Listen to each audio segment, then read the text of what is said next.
قربانی کس شخص پر لازم ہے؟ اس حوالے سے دو باتیں قابل غور ہیں۔ پہلی بات وہ صاحب نصاب ہو، اور دوسری بات کہ اس کا نصاب حاجات اصلیہ سے زائد ہو، بڑھ کر ہو۔ نصاب کیا ہے؟ نصاب چاندی کے اندر نبی کریم علیہ السلام کے مبارک زمانے میں 200 درہم تھا۔ 200 درہم کو جب تولوں میں کنورٹ کیا گیا تو تولے 52 تولے بن گئے، 52 تولہ چاندی۔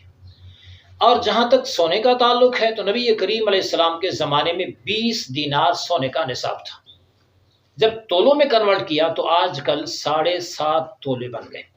تو اگر کسی کے پاس 7.5 تولہ سونا موجود ہے وہ صاحب نصاب ہے، 52 تولہ چاندی موجود ہے، صاحب نصاب ہے۔ شرط یہ ہے کہ وہ حاجات اصلیہ سے بڑھ کر ہو۔ اگر سونا چاندی نہیں ہے، اسی کے برابر اس کے پاس مالیت ہے کسی بھی شکل میں، تو اس بندے پر بھی وہ بندہ بھی صاحب نصاب ہے۔ اب نصاب کے ہوتے ہوئے قربانی واجب نہیں ہے۔ نصاب کے ہوتے ہوئے قربانی تب واجب ہے جب حاجات اصلیہ سے نصاب بڑھ کر ہو۔ اب حاجات اصلیہ کیا ہیں؟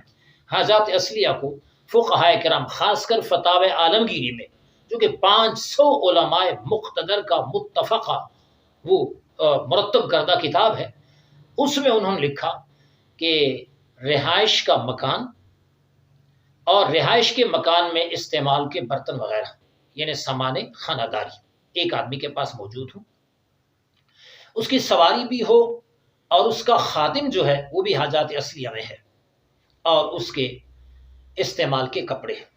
جب یہ چیزیں ایک آدمی کے پاس ہوں گی تو وہ بندہ حاجات اصلیہ رکھتا ہے۔